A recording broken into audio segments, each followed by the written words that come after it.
Hi everyone, welcome back to our channel.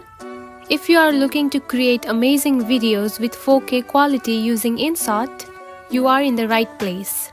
In this video, I will show you exactly how to get those sharp, high quality 4K results on your videos all using just the InShot app. So let's get started. First of all, find the InShot app on your home screen. Now open it. Now tap on to the video and select the video that you want to edit. Once your footage is imported, you are ready to start editing. Now edit the video however you want to edit it. Then here you can find the option of share button. Simply tap on it.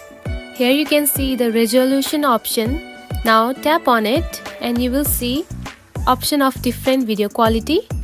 Now from here choose the 4K quality video.